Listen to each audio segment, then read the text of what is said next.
Hello friends, welcome to SSC coaching centre. दोस्तों, आज के वीडियो में देखेंगे टाइम, स्पीड और डिस्टेंस के प्रश्न। प्रश्न स्क्रीन पर लिखा हुआ है कि 1 किलोमीटर की रेस में ए, बी और सी ने भाग लिया। 3 व्यक्तियों ने भाग लिया। मैं यहां लिख लेता हूं, ए, बी और सी। सी ने भाग लिया। यदि ए बी को 40 मीटर और सी को 64 मीटर से हराता है। देखिए, यहां पर मैं आपको लिख दूं कि 1 किलोमीटर बराबर 1000 मीटर के होता है। ठीक है, ये आपको क्लियर मालूम है। अब यहां पर जो ए है वो बी को भी हरा रहा है और सी को भी हरा रहा है, तो इसका मतलब ए ने पूरी 1000 मीटर की दूरी पूरी कर ली। इसका मतलब ए बी को कितने से हरा रहा है? 40 मीटर से। तो बी ने क्या है, ए से 40 मीटर कम दूरी तय की है, 960 तय की होगी। और सी को हरा रहा है 64 मीटर से, तो सी ने क्या है, 1000 में से 64 मीटर की दूरी कम तय की है, तो कितनी तय की होगी? 936 की तय की है इसने।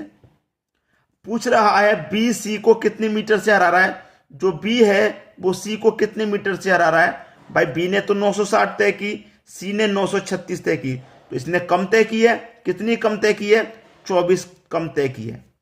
ठीक है, कितनी कम तय की है? 24 मीटर कम दूरी तय की है। तो सी सीधा सीधा हर रहा है।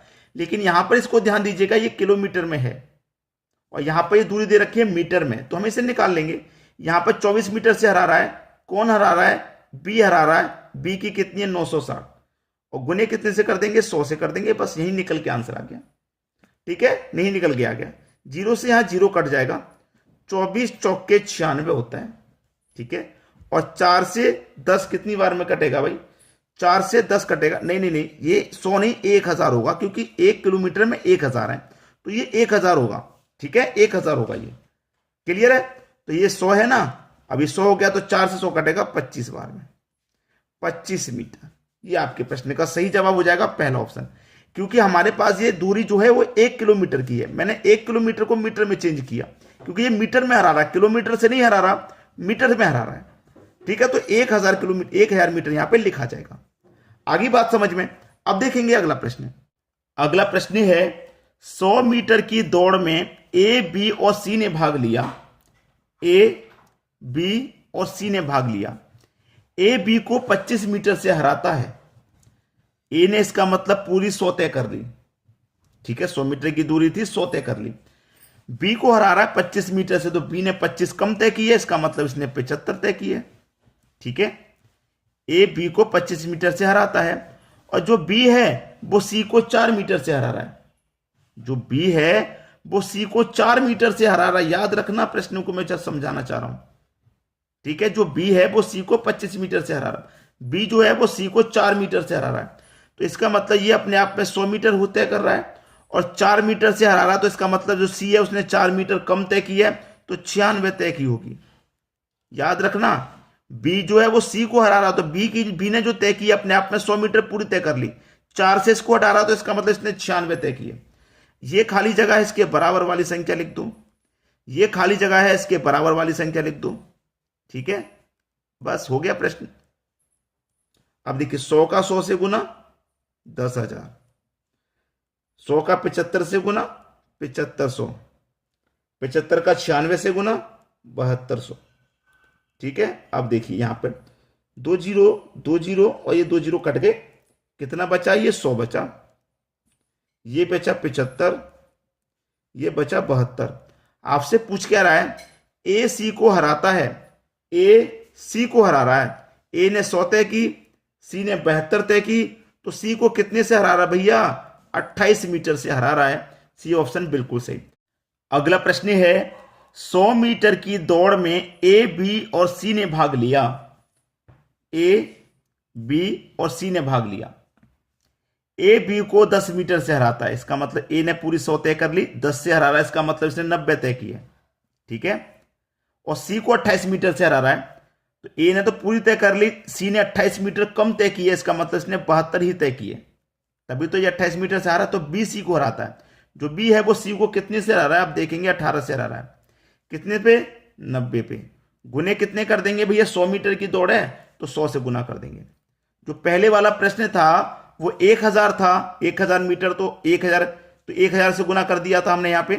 ठीक है, 1000 से गुना कर दिया, यहां 100 है तो 100 से गुना कर देंगे, प्रश्न खत्म। 18 पंजे 90, 5 से कट जाएगा 20 बार में, प्रश्न खत्म। 20 मीटर, ये आपके प्रश्न का सही जवाब आ गया। डी ऑप्शन बिल्कुल सही, आसानी से बन जाएगा। अब कोई प्रॉब्लम आपको सामने नहीं आनी चाहिए। अब देखेंगे अगला प्रश्न। अगला प्रश्न है, दो गाड़ी की चाल का अनुपात 3:5 है तो किसी निश्चित स्थान तक पहुंचने में लगा समय का अनुपात क्या होगा। ये पहला और ये दूसरा मैं यहां पर लिख लेता हूं, दूसरा, ठीक है, पहला और दूसरा। दो गाड़ी है ना, तो दो गाड़ी की जो चाल का अनुपात है वो भैया 3:5 है। ये क्या है, चाल का अनुपात, याद रखना, चाल का अनुपात। और चाल का जस्ट अपोजिट होता है समय का अनुपात।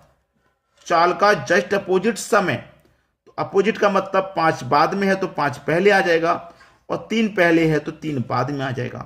तो समय का अनुपात ही तो पूछ रहा था, तो समय का अनुपात हो गया 5:3। भाई बी ऑप्शन बिल्कुल सही, कुछ करना ही नहीं पड़ा इस प्रश्न में आपको। चाल का जस्ट अपोजिट समय का अनुपात होता, निकाल दिया हमने। अब देखेंगे अगला प्रश्न। अगला प्रश्न है, ए और बी की चाल का अनुपात 2:5 है। यदि ए एक निश्चित दूरी तय करने में 30 सेकंड लेता है तो इसी दूरी को तय करने में बी को कितना समय लगेगा। ए और बी, इनका जो अनुपात है वो 2:5 है। चाल का अनुपात, किसका अनुपात, चाल का अनुपात है भाई, ठीक है। हमारे पास चाल का अनुपात दे रखा है, पूछ क्या रहा है, हमसे पूछा है बी को कितना समय लगेगा। बी का पूछ रहा है ना, तो सबसे पहले ए का निकाल लेते हैं, ठीक है। सबसे पहले ए की दूरी निकाल लेते हैं। दूरी बराबर क्या होता है, दूरी बराबर होता है चाल गुने समय, यही होता है, ठीक है। हमें ए की निकाल लेना, तो ए की हमें चाल पता है कितनी है, 2 है, और ए का समय भी पता है 30 सेकंड है। तो दूरी कितनी निकल के आ जाएगी, 60 की। दूरी कितनी निकल के आ गई, 60 की निकल के आ गई। हमसे पूछ रहा है कि बी को कितना समय लगेगा। अब बी का निकाल लेते हैं। समय बराबर क्या होता है, समय बराबर होता है दूरी बट्टे चाल, ये होता है। दूरी हमारे पास जब पता चल गई 60 की है, चाल हमें बी की पता है 5 है, तो 5 से कटा दो, 12 बार में कटेगा, तो 12 सेकंड का समय लगेगा बी को। कहां पर दे रखा है, बी ऑप्शन में, ये आपका बिल्कुल सही जवाब। समझ में आ गया। अब देखेंगे हम अगला प्रश्न। अगला प्रश्न है, ए से बी की दूरी यदि कोई व्यक्ति 60 किलोमीटर पर घंटे की चाल से जाता है और 40 किलोमीटर पर घंटे की चाल से वापस आता है तो औसत चाल ज्ञात कीजिए। ए से बी की दूरी, गया कितने की चाल से, 60 की चाल से, वापस कितने की चाल से आया, 40 की चाल से, ठीक है। हमसे पूछ रहा है औसत चाल, औसत चाल। अब देखिए, एक बार गया, एक बार वापस आया, एक ही दूरी को उसने कितनी बार तय किया, 2 बार तय किया। पहले वाली चाल x, बाद वाली चाल y, तो गुने x गुने y। बटे में क्या करते हैं, दोनों चालों को जोड़ देते हैं, तो x प्लस y। बस खत्म हुआ प्रश्न। 2 गुने x कितना भाई, आपका 60 है, y है आपका 40, बटे में दोनों को जोड़ देंगे, 60 और 40 तो 100। 2 जीरो से सीधे सीधे 2 जीरो कटा लो। अब 2 छिक्के 12, 12 चौके 48। 48 किलोमीटर प्रति घंटा औसत चाल हो जाएगी। आंसर आ गया, यानी कि बी ऑप्शन बिल्कुल सही जवाब। अब देखेंगे अगला प्रश्न। अगला प्रश्न है, यदि कोई कार चालक 3 असमान चाल 12, 20 और 15 किलोमीटर 3 समान दूरियां तय करता है तो कुल दूरी के लिए उसकी औसत चाल क्या होगी। अब देखिए, एक ही दूरी को वो 3 बार कर रहा है। हमने इससे पहले वाला प्रश्न देखा था, एक ही दूरी को 2 बार कर रहा था अलग अलग चाल से। यहां पर एक ही दूरी को 3 बार कर रहा है अलग अलग चाल से। औसत चाल पूछ रहा है, तो यहां पर देखिए औसत चाल मैं आपको सीधा सीधा समझा दूं। वहां पे 2 बार तय कर रहा था, 2 आ गया, यहां पे 3 बार तय कर रहा है तो 3 आ जाएगा, ठीक है। पहले वाली चाल x, दूसरी वाली चाल y, यहां पे 3 चाल है तो तीसरी वाली चाल z हो जाएगी, ठीक है। अब बटे में क्या हो जाएगा, पहले जोड़ेंगे x और y, प्लस बाद में जोड़ेंगे yz, फिर जोड़ेंगे zx, ठीक है। इस तरीके से जोड़ेंगे यहां पे, बस ये याद रख लीजिए आप, बस प्रश्न हो ही गया, समझिए। 3 इंटू पहले वाली चाल कितनी है, 12, दूसरी चाल 20, तीसरी चाल 15, खत्म प्रश्न। एक्स और वाई को जोड़ो, ठीक है, ये एक्स, ये वाई और ये जेड है। तो एक्स और वाई को गुना करना है ना, सीधा सीधा हो रहा है यहाँ पे भाई, गुने में तो ही है। तो देखिए 12 दूनी का 24 और 0 240 हो गया। कितना हो गया भैया? 240। 240 प्लस, अब वाई जेड करो, वाई का गुण जेड से करो, 15 दूनी का 30, 30 में 0 लगा दो, 300 हो जाएगा। 300 फिर करना है हमें जेड और एक्स, जेड और एक्स, तो 15 और 12 का गुना करने हैं। 15 12 का गुना होता है 180, ठीक है। अब देखिएगा यहां पे ऊपर है 3 गुने में 12 गुने में 20 गुने में 15, नीचे वाली सभी संख्याओं को जोड़ूंगा मैं, तो ये कितना हो जाएगा? 300, 200, 540, 640 और 80 जोड़ दूंगा 720, ठीक है। 720 आ गया। कटा लीजिए अब, जीरो से तो सबसे पहले मैं एक जीरो कटाई लूं। 12 छिंग 72, 3 दुने का 6, 2 से 2 कैंसिल, बचा क्या? केवल 15 किलोमीटर प्रति आवर। ये आपका सही जवाब हो जाएगा, जो कि पहले ही ऑप्शन में दिया गया है। ये आपके प्रश्न का बिल्कुल सही जवाब। तो उम्मीद करूंगा आपको वीडियो बहुत पसंद आया होगा। आपको लाइक, कमेंट और शेयर करना है भाइयों, बस इतना काम करना है। वीडियो पसंद आया लाइक, और उन बच्चों तक शेयर करना है जो आपके रिलेशन में पढ़ाई कर रहे हैं, तैयारी कर रहे हैं, उन तक भेजिए वीडियो को, शेयर कीजिए उन तक, ठीक है। धन्यवाद।